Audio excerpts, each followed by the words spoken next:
अस्सलाम वालेकुम नाज़रीन, प्रोग्राम विजन बाय राजा आतिफ जुल्फ़िकार के साथ आपकी खिदमत में हाज़िर हूँ। ये तुमने क्या गंद किया है, तुम्हारी नस्ल ही गंदी है।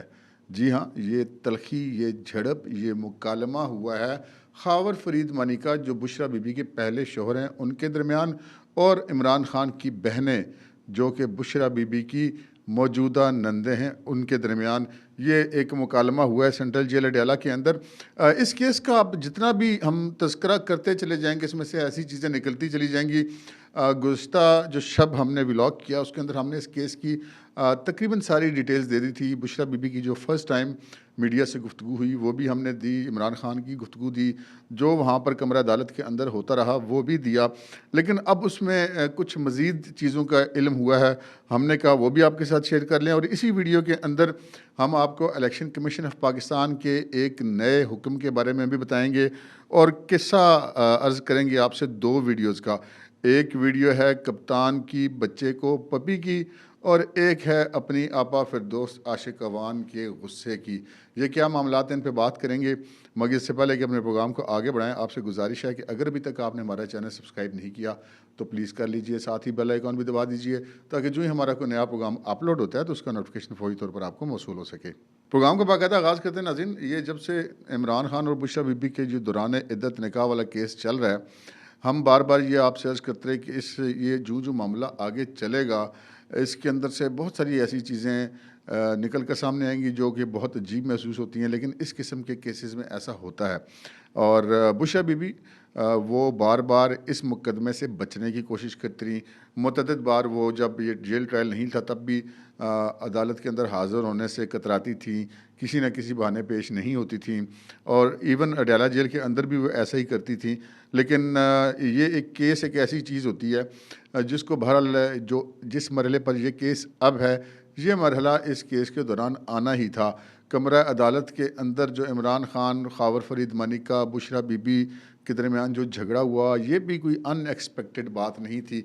जब इस किस्म के केसेस होते हैं तो माहौल जज्बाती हो जाता है, अफ्रीकैन अपनी अपनी बात करते हैं। हमने आपसे गुज़श्ता रोज़ अर्ज़ किया कि कितने गवाह इसके भुगत गए, कितने अभी भुगतने हैं। इस वक्त जिस वक्त मैं आपसे ये बात कर रहा हूँ, आज के दिन इस वक्त तक या तो ये मुकदमे की समाअत जो है वो हो सकता है कि मुकम्मल हो चुकी हो और फैसला रिज़र्व कर लिया गया हो, नहीं तो आज के दिन ज़्यादा से ज़्यादा ये केस चलेगा और बहुत ज़्यादा इम्कान है कि आज किसी वक्त या कल तक इस मुकदमे का फ़ैसला भी आने का इम्कान है, क्योंकि इसके अंदर कोई गवाह ज़्यादा नहीं है और गवाहों के बयानात भी हो चुके हैं। जिरा भी 3 गवाहों पे हो चुकी है, सिर्फ 2 गवाहान पे रहती है, तो वो भी इम्कान है कि आज मुकम्मल हो जाएगी।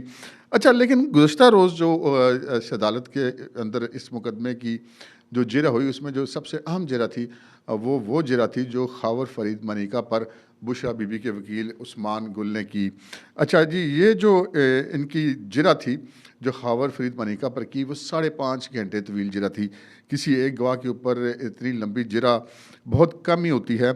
और ये कहा गया कि अच्छा, यहाँ पे मैं आपको एक और चीज़ बताता चलूँ कि आप ये जो जिरा के हवाले से ख़बरें सुनते हैं टीवी के ऊपर या अखबार में पढ़ते हैं या यूट्यूब के किसी व्लॉग में सुनते हैं, वो आपको वाक़यात की बारे में बताता है। लेकिन जो जिरा का तरीक़ाकार होता है उसमें जो होता है वो जिस गवाह पर जिरा हो रही होती है उसने अपनी बातें नहीं की होती, वो सिर्फ जो जिरा के दौरान उठाए जाने वाले सवालात के जवाब में वो बातें कर रहा होता है। ये ज़रूरी नहीं होता कि उसने उस पर ख़ुद भी वो बात की हो। खावर फरीद मानिका पर जो जिरा की गई बुशरा बीबी के वकील ने उन्होंने जो सवालात किए उनके जवाबात में खावर फरीद मानिका ने ये कहा कि इमरान और बुशरा बीबी के गैर शरई तल्लुकात का मैं चश्मदीद गवाह नहीं हूँ। उन्होंने कहा कि ये भी दुरुस्त है कि फ़राह गोगी ने मुझे तलाक़ की तारीख़ तब्दील करने का कहा और 2014 से 2017 तक इमरान खान और बुशरा बीबी के गैर शरई तल्लुकात के हवाले से क्या कोई सबूत अदालत के सामने पेश किया, ये सवाल किया वकील ने खावर मानिका से। और जिसके जवाब में उन्होंने कहा कि मेरे मुलाजिम ने इस हवाले से अदालत में बयान रिकॉर्ड कराया है। और फिर वकील ने उनसे ये पूछा कि आपके इल्म में है कि गैर शरई तल्लुकात का इल्ज़ाम लगाया जाए तो इसको कैसे साबित करना है। तो जिस पर अदालत ने मुदाखलत की, यानी कि जज साहब ने मुदाखलत की और उन्होंने कहा कि ये सवाल गैर मुतलका है। अदालत ने गैर शरई तल्लुकात की दफ़ात को इस केस से ख़त्म कर दिया है। फिर इसके आगे वो सवालात आए जिसका हमने गुज़श्ता रात के व्लॉग में ज़िक्र किया था, जिसमें कुरान पर हलफ लेने की बात हुई। उसके बाद इमरान खान उस मुतालबे से दस्तबरदार हो गए, क्यों हुए, ये भी हमने आपको पिछले व्लॉग में बताया था।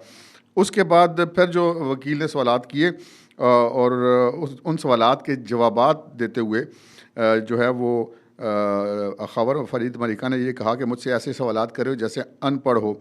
और वकील साहब ने इसलिए सवाल किया था कि एंटी करप्शन की हिरासत में खबर फरीद मलिका आपका सॉफ्टवेयर अपडेट हुआ था। और जब ये खबर फरीद मलिका ने ये जवाब दिया तो जिस पर उस्मान गुल जो वकील थे वो गुस्से में आ गए। ऐसे बहुत कम होता है वकील गवाह को गुस्सा दिला देते हैं या दबाव में ले आते हैं, देखो खुद गुस्सा नहीं करते। लेकिन उस्मान गुल जो हैं वो यहाँ पर खुद गुस्से में आ गए एडवोकेट, और उन्होंने कहा गवाह को कि मैं तुम्हें उठाकर अदालत से बाहर फेंक दूंगा। जिस पर जो है वो खबर फरीद मलिका ने कहा कि यहाँ पर वकील पीटीआई के एक्टिविस्ट बने हुए हैं। और वकील ने कहा जी जिरा करना मेरा हक है। इस पर जो जज साहब ने बड़ी इंपॉर्टेंट बात की जो हमने गुज़श्ता रात को आपको बताई थी कि उन्होंने मौका मारने की कोशिश की, और उसको रेफरेंस देते हुए जज साहब ने कहा वकील साहब को मुखातिब करके कि अगर आप गवाह को मौका मारने की कोशिश करेंगे तो जरा कैसे चलेगी। हम मोहब्बत से चल रहे हैं, सख्ती पर मजबूर ना करें।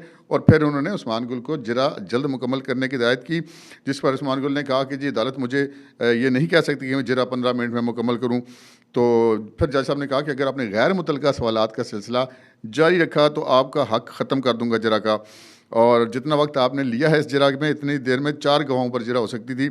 और फिर इमरान खान ने जो इमरान खान के हवाले से जो खबर फरीद मलिका को बुशरा बीबी के वकील ने सवालात किए, उसमें उन्होंने कहा कि ये दुरुस्त है कि इमरान खान अदम मौजूदगी में मेरे घर आते और इन दोनों के गैर शरई तल्लुकात थे, और मुझे नहीं मालूम नहीं कि गैर शरई तल्लुकात पर मुल्क का कानून क्या कहता है।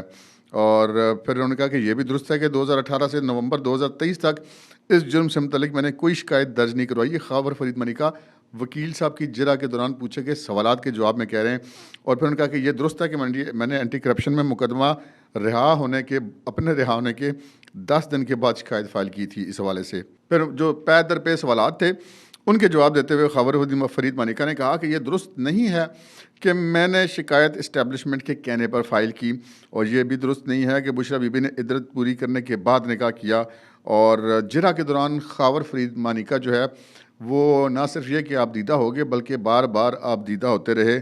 और वकील सफ़ाई ने इस चीज़ का भी फ़ायदा उठाया और अदालत से मुतालबा किया कि ये जो गवाह बार बार रो रहा है खबर फरीद मलिका जो कंप्लेनेंट हैं, इनका ये रोना और इनका बार बार आपदीदा होना भी अदालत के रिकॉर्ड पर लाया जाए। और फिर मज़ीद जरा के दौरान सवालात के जवाब में उन्होंने कहा कि इमरान खान और बुशरा बीबी के निकाह के इल्म टीवी पर ख़बरों से हुआ, और इतनी इनके दरमियान तलखी बड़ी जरा के दौरान कि इमरान खान और खबर फरीद मलिका के दरमियान भी तलखी हुई, जिसके बाद खबर फरीद मलिका कमरा अदालत से बाहर चले गए। और जिस वक्त वो बाहर जा रहे थे उस वक्त एक इंतहाई खौफनाक किस्म का मुकालमा हुआ इमरान खान की बहनों और खबर फरीद मलिका के दरमियान। अदालत से बाहर जाते वक्त खबर मलिका पर इमरान खान की बहनों ने एक जुमला कसा, और वो जुमला ये था कि ये क्या गंद किया है, जिसके जवाब में खबर फरीद मलिका ने कहा कि आपकी नस्ल गंदी है, इसने गंद किया है, इसी ने ख़राब किया है।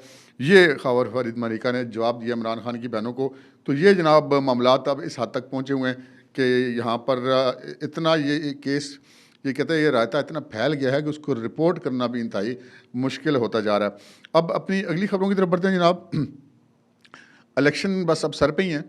जितनी अफवाहें थी, मतलब हर रोज़ एक दफ़ा ये अफवाह ज़रूर चलती है कि इलेक्शन डिले हो गए। इधर इलेक्शन कमीशन अपनी पेशा वाराना फ़राइज़ के लिए कोई मीटिंग बुलाता है, इधर से अफवाहों का बाज़ार गर्म हो जाता है कि लो जी इलेक्शन तो मुलतवी होने लगे हैं जनाब। तो ऐसा कुछ नहीं हो रहा जी, इलेक्शन हो रहे हैं। और गुज़श्ता रोज़ एक हुक्मनामा जारी किया इलेक्शन कमीशन ऑफ पाकिस्तान ने। वो हुक्मनामा जारी किया है उन्होंने, जिसके अंदर ये ऑर्डर नंबर है 269-77/DC/DRO मजरिया 2024। ये एक मैंने आपको लेटर का नंबर पढ़ के बताया जो इलेक्शन कमीशन ऑफ पाकिस्तान के, इसके ऊपर लिखा हुआ है जी राइट कॉर्नर पे इम्पॉर्टेंट और इमीडिएट, ये 2 अल्फाज लिखे हुए हैं। इसमें जो उन्होंने कहा है इलेक्शन कमीशन ऑफ पाकिस्तान ने, उन्होंने कहा है कि तमाम जो प्रिजाइडिंग ऑफिसर्स हैं मुल्क भर के अंदर जितने भी पोलिंग स्टेशन है, हर पोलिंग स्टेशन पर एक प्रिजाइडिंग ऑफिसर होता है और एक पोलिंग स्टेशन के अंदर मुतअद्दिद पोलिंग बूथ होते हैं, लेकिन उनका तमाम का इंचार्ज एक प्रिजाइडिंग ऑफिसर होता है। और उन्होंने कहा कि तमाम मुल्क के अंदर जितने भी पोलिंग स्टेशन हैं उनके तमाम प्रिजाइडिंग ऑफिसर्स, मर्दाना वाले प्रिजाइडिंग ऑफिसर और जनाना वाले प्रिजाइडिंग ऑफिसर, ये तमाम के तमाम 7 फरवरी को अपने मुतलका इंतखाबी और पोलिंग के सामान समेत अपने मुतलका पोलिंग स्टेशन पे पहुंच जाएंगे। यानी कि पोलिंग 8 तारीख को होनी है, लेकिन उससे एक दिन पहले वो पहुंचेंगे। और जो मुतलका डिपार्टमेंट के ऑफिसर्स हैं, हेड ऑफ डिपार्टमेंट्स हैं, जो उनको जिस जिस इदारे से वो आए हैं, ये उनकी ज़िम्मेदारी है कि वो वहाँ पर उनकी बेडिंग यानी कि उनके रहने का, रात गुजारने का और उनके खाने पीने का भी जो है इंतज़ाम करें। इसका मतलब ये है कि तमाम तर प्रिजाइडिंग ऑफिसर्स अपने पोलिंग स्टेशन में 7 फरवरी को अपने सामान समेत पहुंच जाएंगे और रात जो है वो उसी पोलिंग स्टेशन में गुजारेंगे और सुबह जो है वो पोलिंग का काम शुरू होगा। सो इलेक्शन कमीशन अपनी भरपूर बरक रफ्तारी के साथ इलेक्शन की तरफ रवां दवां है। और जब अगले जो हफ्ता होगा, आज ही के दिन हम उस इलेक्शन के रिजल्ट्स पर बात कर रहे होंगे इंशाल्लाह। इसके अलावा जी बड़ी 2 दिलचस्प वीडियोज़ आई हैं। एक तो वीडियो है आपा फिरदौस आशिकवान की। फिरदौस आशिकवान आपको पता है इमरान खान की काबीना में वफाकी वज़ीर इत्तलात और नशरियात भी रहीं, फिर उसके बाद वो पंजाब में चली गई, मामले खसूसी बन गई उस्मान बुज़दार की। और है वो बड़ी धड़ल्ले वाली खातून है और दिलचस्प भी खातून है, उनको ख़बरों में रहना भी आता है। कभी वो आपको क्रिकेट पैडिंग बांध कर क्रिकेट खेलती हुई दिखाई देती हैं, कभी बैटिंग करती हुई, कभी बॉलिंग करती हुई, कभी मोटरसाइकिल चलाती हुई, कभी बॉक्सिंग करती हुई। तो बड़ी दिलचस्प खातून है, लेकिन यहाँ पर जो है वो अपना टेम्परामेंट खो बैठी। अब वो इलेक्शन लड़ रही हैं फिर सियालकोट से। ये एक वीडियो आप देखिएगा, ये कोई 1 मिनट से कम की वीडियो है। इस वीडियो को ज़रा पहले देख लें, उसके बाद फिर बात करते हैं। ਕਿਸੇ ਮਹਿਮਾਨ ਦਾ ਵੀ ਕੋਈ ਖਿਆਲ ਹੁੰਦਾ ਕੀਤਾ ਵੇ ਹਾਂ ਤਾਂ ਤੁਹਾਡੇ ਅੰਦਰੋਂ ਉਹ ਗੋਇਆ ਨਹੀਂ ਨਿਕਲਦਾ ਪਿਆ ਕਿਉਂ ਆ ਜੋ ਕੁਝ ਕਰਨੀ ਹੈ ਵੀ ਬੁਗਸ ਕੱਢਣੀ ਹੈ ਵੀ ਆਪਣਾ ਬਾਹਰ ਸਾਡਾ ਗੋਇਆ ਬਾਹਰ ਹੈ ਤੇ ਇੱਥੇ ਆਏ ਹੋ ਨਾ ਮਨੂੰ ਨਹੀਂ ਪੜਨਾ नहीं ਇੱਕ ਬੰਦੇ ਨੂੰ ਘਰ ਆਈ ਮਹਿਮਾਨ ਦਾ ਪਤਾ ਹੀ ਨਹੀਂ ਨਹੀਂ ਤੇ ਅਸਾਂ ਤੁਹਾਨੂੰ ਕੀ ਕਿਹਾ ਵੇ ਅਸਾਂ ਕੀ ਕਿਹਾ ਤੁਹਾਨੂੰ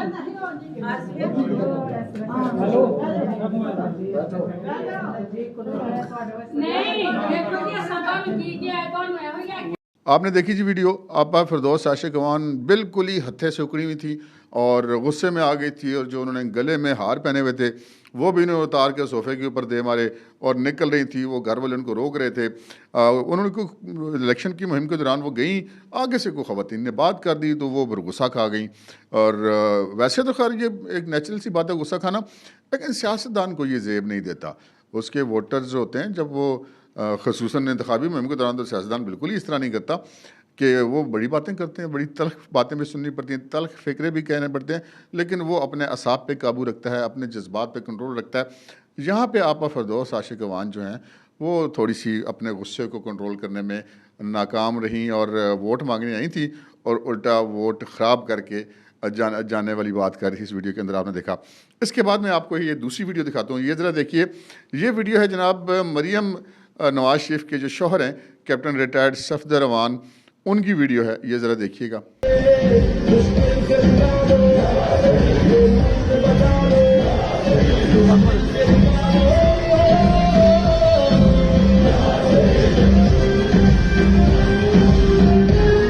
आपने देखा ये कोई 9-10 सेकंड की वीडियो थी।